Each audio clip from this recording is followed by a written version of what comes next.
Ahora tú también puedes ser dueño. Fede Cases presenta. Bueno, muchas gracias por continuar con nosotros. La seguridad pública en el país es un tema del cual se tiene mucho que decir y de qué hablar, sobre todo por los altos índices de violencia que se registran por los casos de corrupción en algunas carteras o en algunos señalamientos que se han hecho de casos de corrupción, sobre todo en el sistema penitenciario de nuestro país, que han generado controversia, generado por las declaraciones del exministro de Seguridad también, usted se recuerda, en las cárceles del país. Para hablar de esto y otros temas, nos acompaña el padre Antonio Rodríguez, a quien usted ya conoce, el padre Antonio Rodríguez.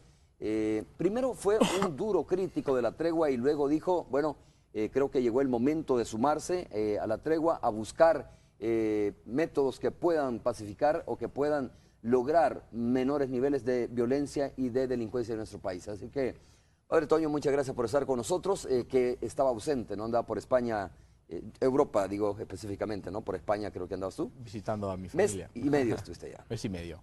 Bienvenido, Sí. muchas gracias por estar con nosotros. Muy bien, pues buenos días a todos por haberme invitado acá a Canal 12 a seguir compartiendo las ideas y qué es lo que está pasando, qué es lo que puede pasar o qué es lo que debería de pasar en tema de seguridad pública y sobre todo en este proceso de reducción de homicidios y de la criminalidad en el país. Durante todo ese tiempo que estuviste allá, ¿estuvo pendiente de lo que estaba pasando en el país? Sí, aunque estuve de ¿Y visita... cómo lo ve desde allá, no estando, digo, no dentro del Salvador, sino fuera del Salvador?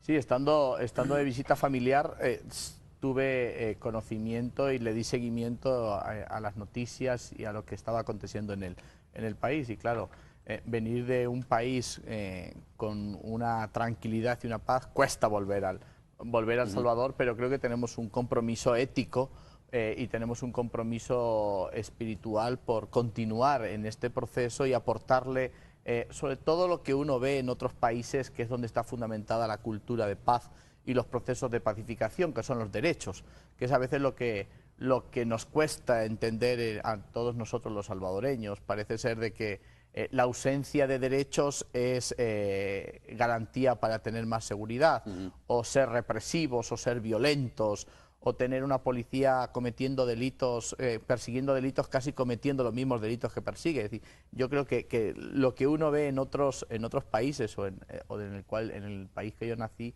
es que esa garantía de derechos de todos los salvadoreños desde que uno nace y esa inversión en juventud y la inversión en los jóvenes genera procesos de paz y genera procesos de transformación. Entonces, a la base de todo este proceso de seguridad pública, pues yo creo que seguimos careciendo de lo que he venido expresando muchas veces, un ministerio de cultura de paz que tenga una estrategia, con una política, con un presupuesto definido y tenga esos dos coordinaciones, la prevención y la reinserción de jóvenes, que es lo que no genera. ¿Tú crees que hay esfuerzos pero aislados, no? Porque sí recuerdo yo y sé que hay esfuerzos aislados, pero no hay una cuestión sistemática, que por cierto es una buena idea esta, ¿no? Un ministerio de cultura y paz. Claro, en un país posguerra como el nuestro. El problema del país es tan grande que necesita una política y necesita un ministerio. Y son tantos los jóvenes que están vinculados a situaciones de alto riesgo y de vulnerabilidad y de empobrecimiento.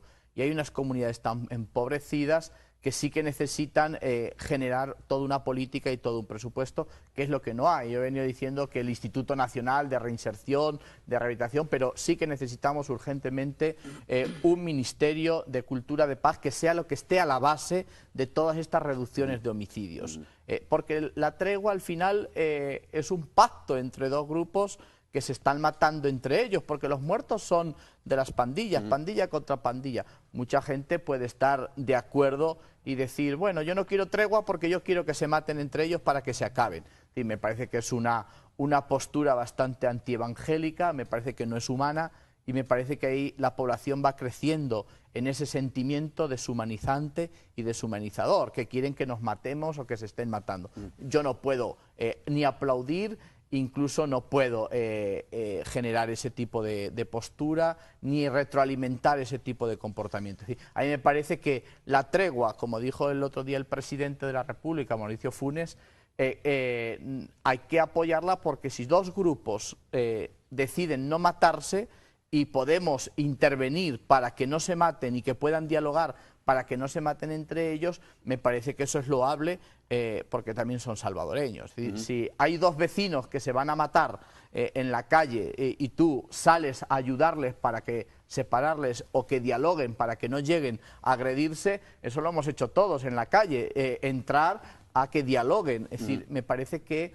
eso es loable, pero no es solamente y exclusivamente, sino que después de eso, de parar, ayudarles a sentarse para que no se maten, para que no se agredan y para que no agredan a la sociedad civil y para que la sociedad civil no sufra por estos grupos que tanto sufrimiento causan y otros que también son causantes, pero necesitamos después de eso, necesitamos todo un marco legal y jurídico y administrativo, que es la política pública o el Ministerio de Cultura de Paz, que le dé y dinamice procesos de prevención, inversión en prevención y de procesos de rehabilitación. Padre, ¿cuál debería ser el compromiso que adopte el próximo presidente de la República en ese tema? Mira, yo creo que el próximo presidente de la República, el mejor compromiso que puede hacer es generar los pactos locales que el ministro Ricardo Perdomo está animando, y el Pacto Nacional por una Cultura de Paz y la creación de este viceministerio. Lo que no puede hacer un presidente es lo que hizo Arena durante sus administraciones, que es el gran problema de la seguridad pública, está en la administración de Arena y en la mentalidad del partido Arena, es decir, esa cultura represiva, esa cultura manodurista, esa cultura de violencia, esa ira que tienen sus discursos en materia de seguridad, no nos ayuda a los salvadoreños a construir cultura de paz. Me parece que los tres candidatos, inclusive el del partido Arena, tienen que abandonar el discurso manodurista, el discurso de ausencia de derechos, el discurso que han venido manejando represivo, y construir un acuerdo locales conjunto a los alcaldes, pactos locales con los ciudadanos para generar y encontrarse con estos jóvenes e incorporarlos a la vida Ahora, padre, local, productiva y social. Son como dos escenarios, ¿no? Uno es el tema de la prevención. Ayer lo discutíamos, por ejemplo, en el programa Destino 5500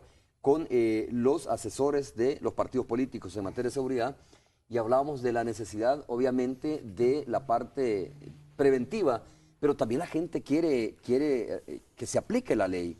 Y es la parte represiva. No estoy hablando de mano dura y super mano dura, sí estoy hablando de aplicar la ley, porque hay personas que están violando la ley, que están infringiendo la ley, que están cometiendo asesinatos, y ahí no puede entrar la parte de prevención, tiene que entrar la parte de la represión de la ley. Claro, yo estoy totalmente de acuerdo. Es decir, una persona que atenta contra la ley y los marcos jurídicos y legales, tiene que aplicársele la ley. Pero hay muchas formas de perseguir el delito, y en El Salvador el delito se ha perseguido y se persigue muy mal. Es decir, tenemos policías persiguiendo delitos, casi cometiendo los mismos delitos que persiguen. Es decir, policías, tú a un delincuente lo puedes agarrar, pero lo puedes agarrar de una manera limpia, de una manera que no le tienes que golpear, ni lo tienes que maltratar, ni le tienes que reventar la cara, ni la nariz, inclusive no lo tienes ni por qué matar. Es decir, hay que perseguir el delito respetando el debido proceso, y hay que perseguir el delito garantizando los derechos humanos, que es lo que no se hace en el país. Si yo estoy totalmente de acuerdo y convencido, incluso ningún grupo creo que está en contra de este tipo de proceso, pero el delito se persigue muy mal. Inclusive la Fiscalía General de la República tiene una figura perversa a la hora de perseguir el delito, que es la figura del criteriado. Es decir, un joven que ha sido o ha formado parte de la pandilla, ellos le llaman los pesetas, es decir, que ha formado parte de una estructura delictiva o un narcotraficante que ha colaborado, y se entrega a la policía, no para que lo capturen y lo metan preso, sino se entrega para ser informante, para que le den la oportunidad de criterio. Es decir, y un joven que ha matado 10, 15 personas porque conoce la estructura, da la información, y a lo largo del proceso el fiscal le da la oportunidad de criterio, es decir, lo deja libre. Incluso durante ese proceso tiene a los criteriados hacinados. En este país hay casas con 40, 50, 60 criteriados, 2 años con una vida ociosa, que vuelven a seguir generando una estructura paralela para sobrevivir. Es decir, no podemos estar con una fiscalía y con un sistema jurídico en donde las mayores persecuciones al delito están basadas en el testigo criteriado, que es una figura y una utilización perversa del sistema. Yo creo que tiene que abandonar y se tiene que abandonar la figura del criteriado. Padre, y sí, tiene que construirse una investigación un poquito más limpia. En ¿Usted este sigue proceso. viendo la tregua como una pieza importante realmente para el tema de la disminución de la criminalidad en el país? Yo creo que la tregua, con sus modificaciones, con sus correcciones y con su caminar, para mí la tregua sigue siendo un camino viable en el país, en donde hay interventores de paz, hay constructores de paz que ayudan para que estos grupos dejen esa visión de enemigo y de contrario para que se dejen de matar. Es decir, pero claro que la tregua es insuficiente y la tregua no genera las condiciones para la transformación de la persona. Es decir, me parece que después de hacer este proceso de tregua y generar las condiciones en los territorios, en el país, de una mayor tranquilidad, porque de 14 homicidios a tener entre 5 y 6, me parece que es una reducción bastante significativa. ¿Cuáles son los cambios que usted está viendo de este nuevo gabinete de seguridad, encabezado por Ricardo Perdomo? Mire, yo creo que uno de los elementos importantes del gabinete de Perdomo, que me parecen fundamentales, es que el ministro Perdomo favorece a todos aquellos pastores o personas que tienen un reconocimiento y una confianza porque han trabajado en tema de reinserción o han estado cercanos a la predicación de estos grupos, les favorece las condiciones para que pueda este interventor de paz dialogar con estos grupos y dialogar para expresarles que el camino no es la violencia, el camino es la paz. Me parece que esto es importante. Nadie puede estar en contra la virtud es que de se esa está medida. dejando ayudar, por decirlo de esa Claro, manera. es decir, Monseñor Colindres y don Raúl Mijango juegan un papel importante en la vida de generar este tipo de proceso y de condiciones. Pero hay otros, está el pastor Navas en estos momentos, hay otros pastores de la vida nacional que generan estas condiciones con estos jóvenes para que llenarles el corazón y la mente de que el camino de la pandilla es camino, sí, está basado en la construcción de una cultura de paz, del respeto. Es decir, y después me parece que otro de los caminos importantes de Ricardo es generar las condiciones locales con Prepaz para generar pactos locales. Hemos visto en las estadísticas que la población no está de acuerdo en solo y exclusivamente tregua, tregua, tregua. Yo estoy totalmente de acuerdo. Ahora, ¿usted sino cree hay que buscar recursos? Porque condiciones. esto es importante, ¿no? La intervención de lo local, de la localidad, de los municipios, de los territorios. De hecho, es una de las cosas que se ha criticado muy fuertemente, que se ha abandonado los territorios, obviamente, al no haber presencia de las autoridades y no haber intervención de las instituciones del Estado, lo que se favorece es un pasto para que los pandilleros o miembros de las pandillas puedan crecer en esa situación. Digo, pero ¿hay plata para eso realmente? O sea, ¿hay involucramiento, hay conciencia de las instituciones como las municipalidades que son claves en esto, o las ONGs que son claves también para generar esta condición? Al final se necesita construir, se necesita intervenir. Por ejemplo, en un municipio que ha carecido siempre los servicios básicos de salud, de los servicios básicos de educación, si no hay intervención mediante las instituciones del Estado, este municipio va a seguir siendo un municipio rebelde, pobre y probablemente generador de condiciones como las que estamos hablando, ¿no? Claro. Sí, yo estoy de acuerdo, pero también hay que tener un poco de cuidado, porque cuando surgió el tema de la tregua y después los municipios libres de violencia, muchos alcaldes y muchas personas se subieron a este tren creyendo que iba a ser y a traer cantidad de dinero al municipio. Es decir, el dinero es importante, pero antes del dinero es generar las condiciones de creer en este proceso, de creer que necesitamos unirnos todos los actores sociales a nivel local y a nivel nacional, hacer pactos locales y pactos nacionales por una cultura de paz, y cuando tengamos claridad de por dónde vamos y los jóvenes estén de acuerdo, cuando ya los jóvenes hayan hablado entre esos grupos rivales y digan, en mexicanos ya no nos vamos a matar entre nosotros, vamos a generar condiciones y vamos a ver si con los actores locales nos ayudan a salir de este pozo. Eso es lo que tenemos que generar. Los jóvenes de pandillas tienen que hablar entre ellos y decir, vamos a dejar esta rivalidad, que es una rivalidad absurda que nos vino de Estados Unidos, pues fue un problema exportado. Vamos a dejar este camino absurdo de matarnos por matarnos. Somos pobres contra pobres, somos las comunidades empobrecidas contra los pobres, y vamos a generar condiciones para que los actores locales puedan acercarse a nosotros, puedan ver que los jóvenes y la lepra, y esta lepra hay que tocarla, como Jesús la tocó, no hay que tenerle miedo ni espanto, y entrar en un proceso juntos, actores locales con jóvenes de alto riesgo, para generar un nuevo proceso.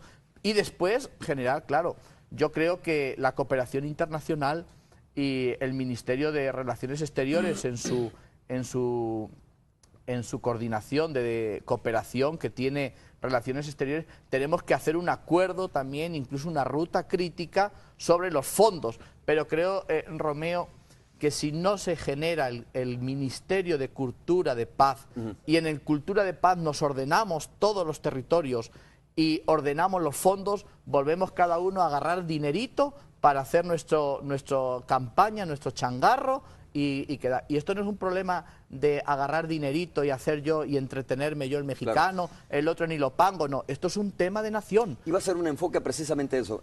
Fíjate bien, lo que tú estás mencionando es importante, ¿no? Es decir, que haya actores importantes que cambien el chip, que concienticen a las personas que están en este momento en las pandillas y decirles, señores, nos estamos matando entre salvadoreños. Pero, ¿cuál es el primer paso? ¿Será ese el primer paso o el primer paso es unificar una visión de cómo enfrentar este problema?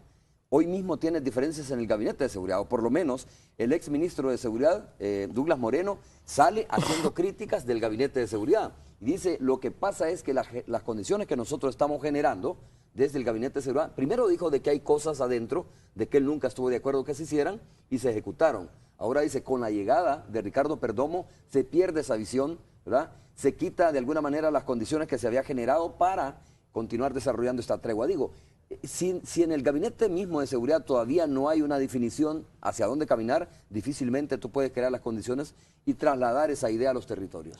Claro, yo creo que las declaraciones de Douglas Moreno, sean ciertas o no sean ciertas, estén bien situadas o no estén bien situadas, las haya dicho en un momento apropiado, las tuvo que haber dicho cuando era director de centros penales, pero me parece que no ayudan al país de esta forma. Es decir, vomitarle a los medios de comunicación este tipo de comportamiento lo que hace es generar más polarización, retroalimentar la industria electoral que se está utilizando y se sirve de estos procesos, y no nos ayuda a resolver el problema, el objetivo, que es la seguridad pública.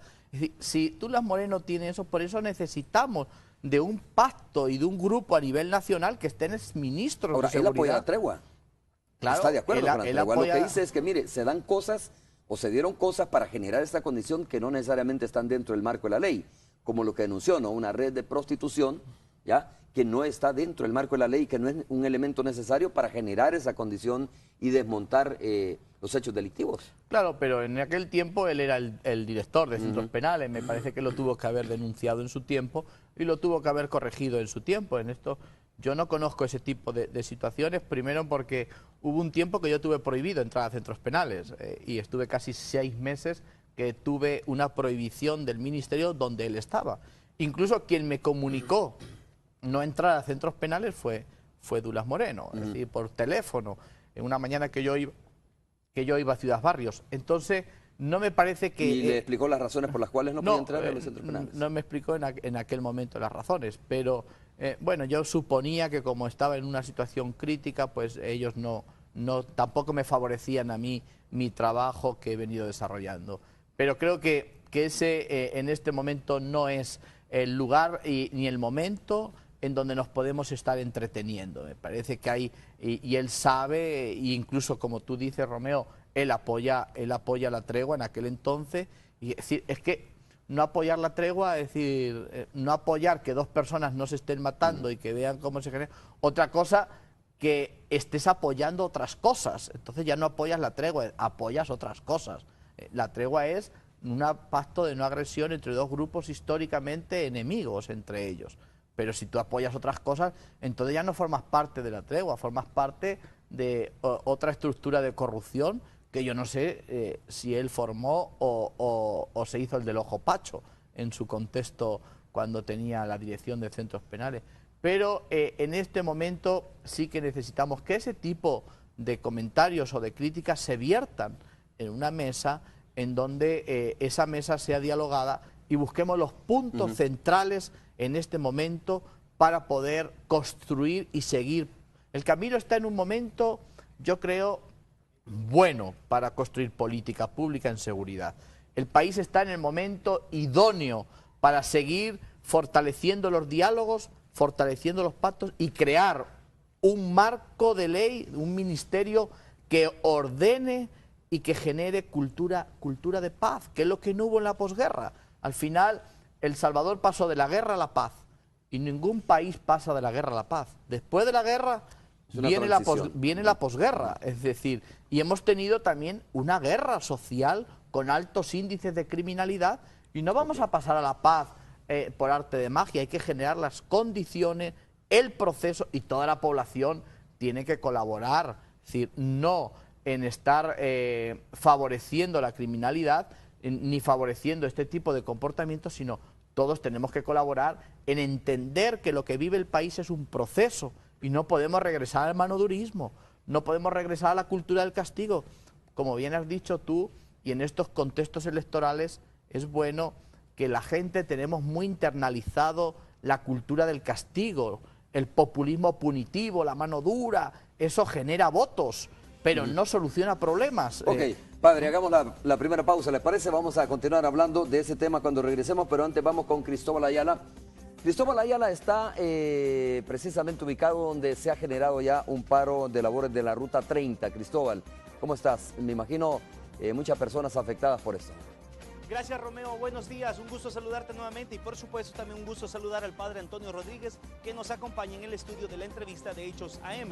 Como tú lo mencionabas, la Ruta 30 se mantiene en paro de labores, eso es lo que estamos viendo a esta hora y usted lo puede observar también a través de las imágenes, 41 unidades paralizadas completamente en el sector de la Sacamil, ya usted lo conoce, acá estamos precisamente en los alrededores de San Ramón, como ahí lo menciona nuestra data precisamente, el punto de buses de la Ruta 30 que desde la colonia Sacamil, el sector de Metrópolis, nos conduce hacia el centro de San Salvador, paralizado completamente. Eso según lo mencionan algunos transportistas, algunos conductores, precisamente por amenazas recibidas por parte de pandilleros. Ellos aseguran, según la semana anterior, al parecer miembros de la pandilla se acercaron hacia los diferentes conductores y se acercaron a ellos a pedirles un aumento en la renta, lo que ha ocasionado pues obviamente temor entre los conductores. Ellos nos mencionaban incluso hace 2 años ya vivieron la situación de que un conductor de ellos fue asesinado precisamente por no cancelar el pago de la conocida renta. Así que la información para todos los usuarios de la Ruta 30, suspendida completamente las labores de estas unidades, al parecer pues indefinido esto hasta que, según lo decían los transportistas, hasta que precisamente los empresarios lleguen a algún acuerdo con las pandillas, precisamente porque son ellos los que al final se mantienen en riesgo a la hora de conducir las unidades. Así lo mencionaban ellos, 7 de la mañana con 28 minutos, eso es parte de la información que tenemos a esta hora. Regreso entonces, vamos a una pausa y al regresar, más información con Romeo Lemos y la entrevista de Hechos AM. A la pausa.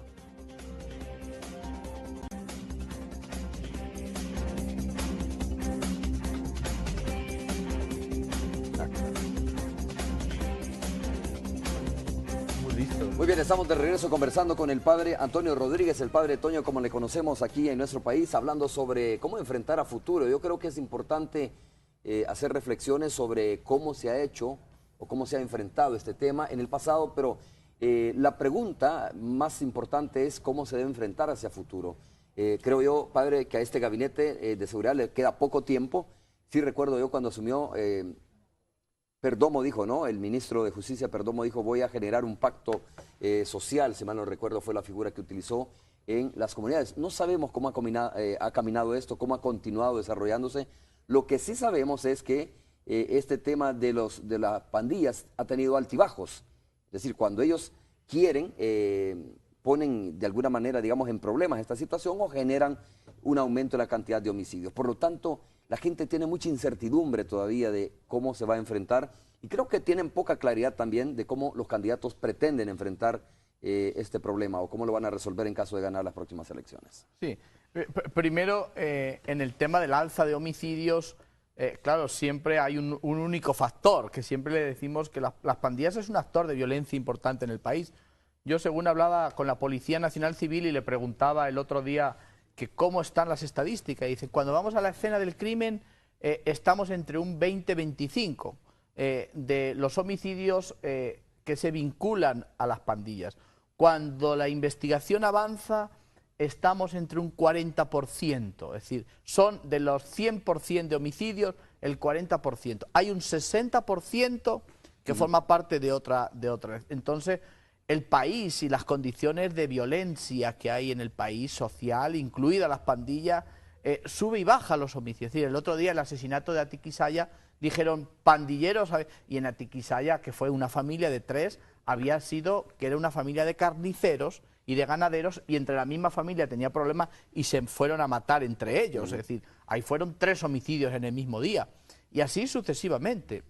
Pero sí que es cierto, y también hay que tener claro, es decir, los líderes de las pandillas tienen dificultades en algún momento para mantener, porque hay niños que están en lo mejor de su vida, en el mundo del crimen, en el mundo de la criminalidad, y les interesa a muchos que los pandilleros regresen a máxima seguridad para que haya el desorden, es decir, mantener el orden otra vez en el mundo de las pandillas, con los líderes históricos, y controlar lo que durante 10 años han estado sin líderes, han estado con unas condiciones infrahumanas. Eso ha costado contener esta situación, cambiar la mentalidad.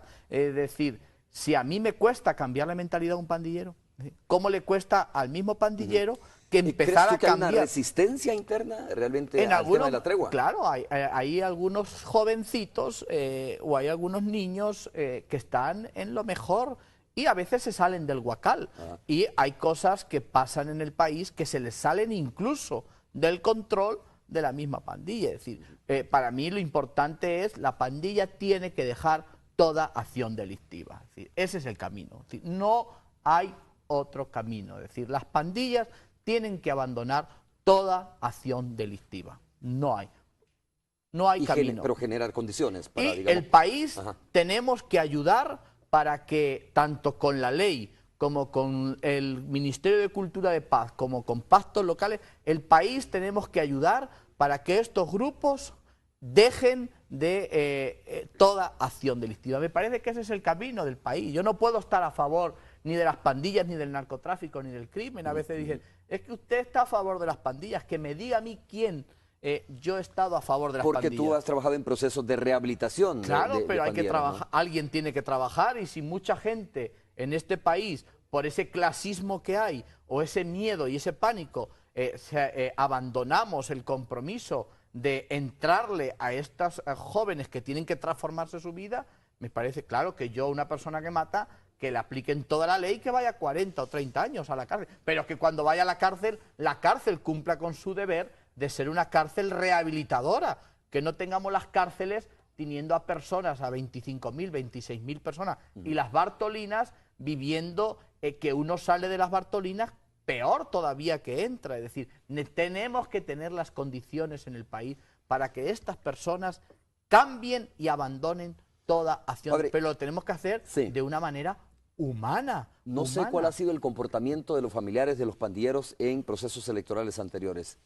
Me da la impresión de que en este proceso electoral que se avecina, los familiares de las pandillas van a tomar otra actitud, ¿no? Que van a, de verdad, ser protagonistas del proceso de elección del próximo presidente.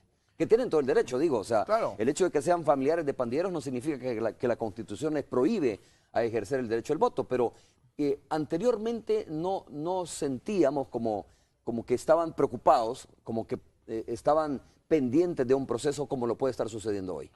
Yo creo que los familiares de las pandillas que tienen todo el derecho a votar, como todos los ciudadanos, me parece que están incluidos en ese pensamiento electoral. Es decir, yo creo que las familiares de las pandillas, como todas las personas del país, necesitamos apoyar un presidente que ayude de la mejor manera y de la mejor forma a que estos grupos abandonen la acción delictiva y se toque con programas y con políticas de Estado, se toque la vida de ellos de la mejor manera. No le toquemos su vida solamente con golpes, con porras, es decir, es como los niños. Es decir, tú como un padre y un buen padre de familia es aquel que aprende a su hijo a dialogar y que abandona el golpe. Es decir, claro, pero aquí los niños los hemos educado a puro golpe nacen los niños. En las calles la gente solo golpeando corrige.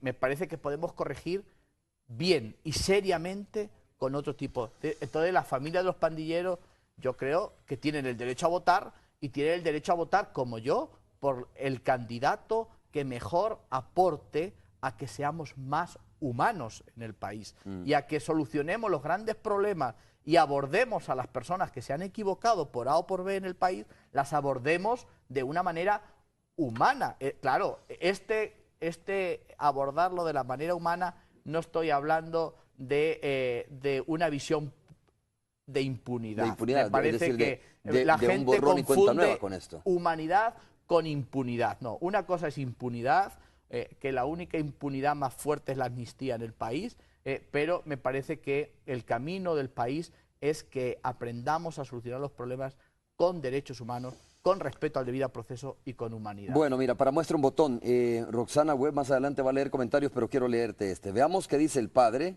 de que la Ruta 30 tenga que parar a propósito del enlace que acabamos de hacer nosotros por amenazas de los que él defiende, dice textualmente Claro, tweet. es decir, yo no defiendo lo que ha pasado en la Ruta 32, y si eso lo han hecho los pandilleros o quien lo haya hecho, porque uno ya no sabe aquí quién hace las cosas, pero bueno, como todo lo que pasa malo en esta materia son pandillas, vamos a llamarle pandilla. Es decir, a lo que pasa en la Ruta 32, como el niño que mataron en el Zapote, el Mexicanos, hace una semana, o la niña Marina que mataron de mi parroquia por una bala perdida hace 15 días, eso no lo podemos tolerar. Es decir, ¿y cuál es mi compromiso? Si yo estoy acá y genero estas condiciones, es porque sé que si yo retroalimento los pozos de la ira, de la venganza, y le echo leña al fuego, el país arde. Es decir, en los tiempos de Arena le echaron leña al fuego y el país ardió.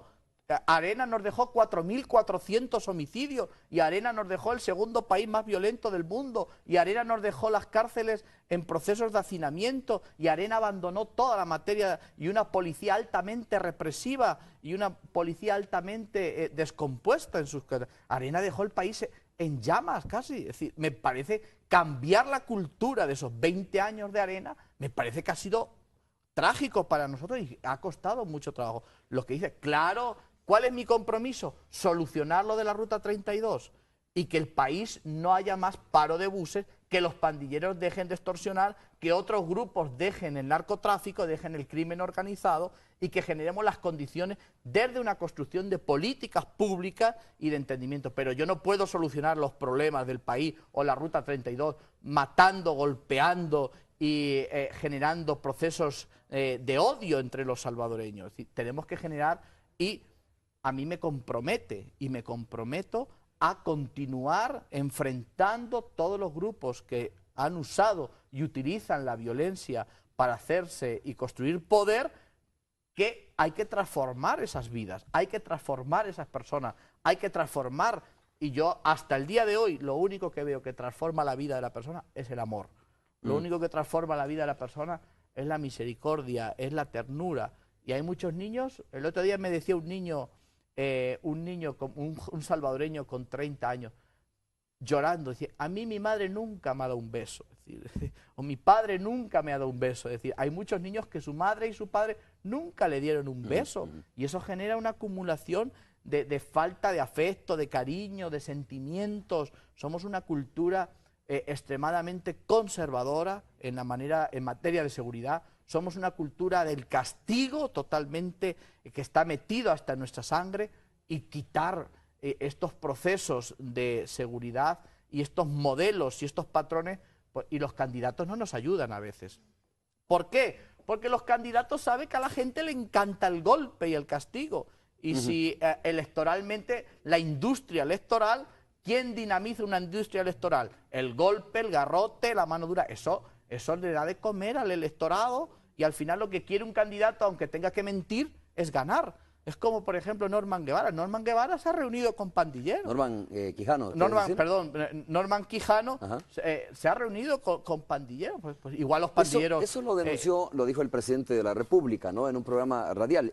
¿Tú estás retomando ahora eso porque lo dijo el presidente o porque tú tienes conocimiento? Porque hay conocimiento o tienes información de que hay informaciones el candidato del Partido de Arena se ha reunido. Claro, en algunos momentos ha estado en franca oposición a la tregua entre las pandillas. Sí, pero él tiene que estar electoralmente en franca oposición, porque su electorado, el electorado de derechas, es un electorado conservador, es un electorado muy duro, muy dogmático, y necesita este tipo. Claro, los spots publicitarios de la mano dura necesitaba calentar el motor electoral de su electorado. ¿Con qué intención el candidato del Partido de Arena se ha reunido con los líderes de pandillas? Conocer este proceso y conocer qué se puede hacer.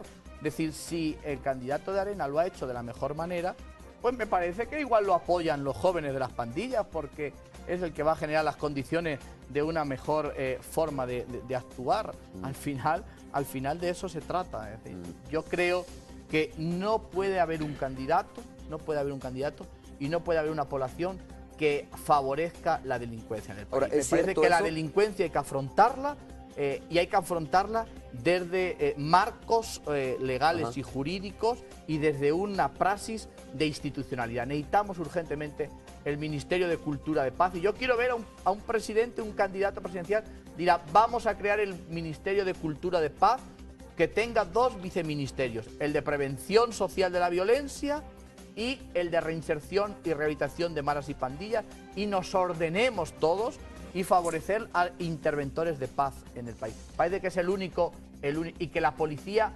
comience, que yo creo que ha comenzado, comience a cambiar el chip, y tengamos una policía que inserte el diálogo como la arquitectura de la paz. No queda otro remedio. Vamos a hacer la pausa, regresamos en breve.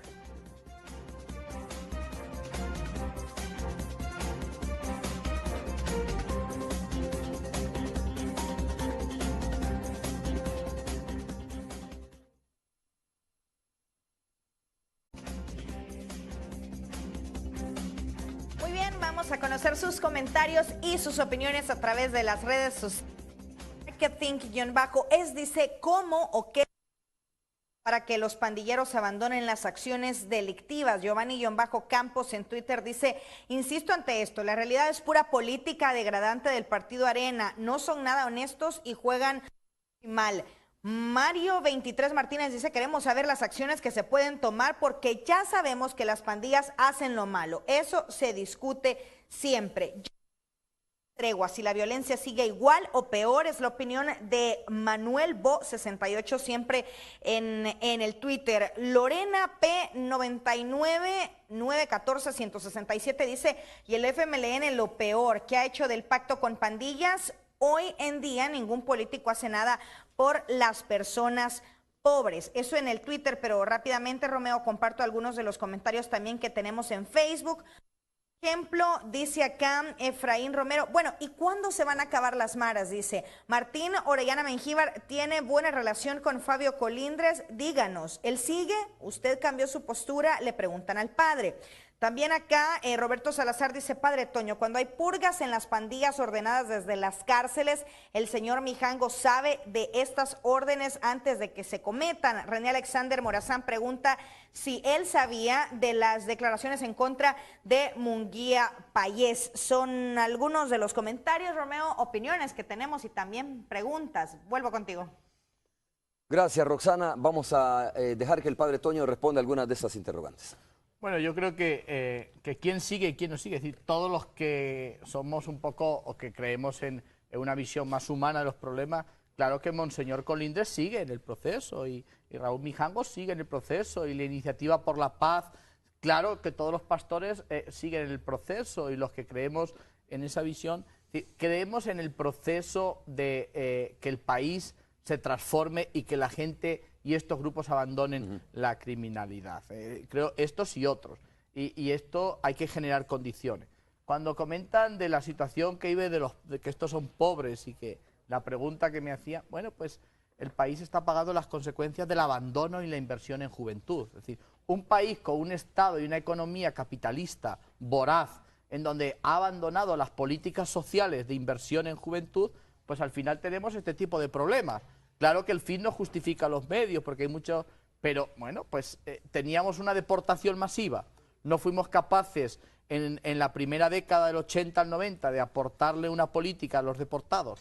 Después abandonamos a la juventud y después creamos la tercera política de mano dura. Son 3 políticas que ha tenido el Partido Arena, que ha fracasado y nos ha tenido un país en llama, juventud empobrecida hasta la médula, descalza, en casitas de bajaré, en casitas en microondas, en suelos. Tenemos a la gente hundida en la pobreza, sumida en la pobreza, en el hambre y en la pobreza. Ahora, ¿este gobierno ha hecho la diferencia en algunos aspectos? Yo creo que ha hecho la diferencia. Es decir, me parece que hay condiciones y se han generado condiciones y programas sociales que ha respirado un poquito para que sobreviva, ¿verdad? Entonces, a mí me parece que necesitamos generar un país con un Estado social que invirtamos en la juventud. Me parece que si el país hubiera continuado con la misma, hoy tendríamos no 30, 40.000 delincuentes, tendríamos 100.000, porque generaríamos mayor vulnerabilidad para que niños y jóvenes cayesen en las garras de estos grupos y de otros grupos. Entonces, yo creo que el país, conforme vaya avanzando en un Estado social y en programas sociales, el país irá construyendo las bases y las mejores bases estructurales y políticas para ir dinamizando la cultura. Muy bien, padre, muchas gracias por haber estado con nosotros. Mes y medio, ¿no? En Europa, obviamente,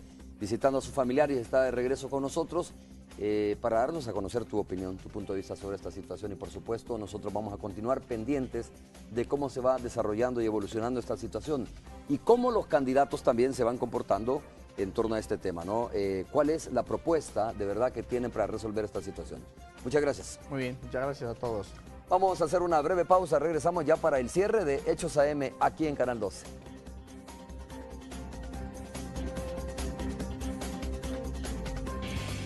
Ahora tú también puedes ser dueño. Fede Cases presentó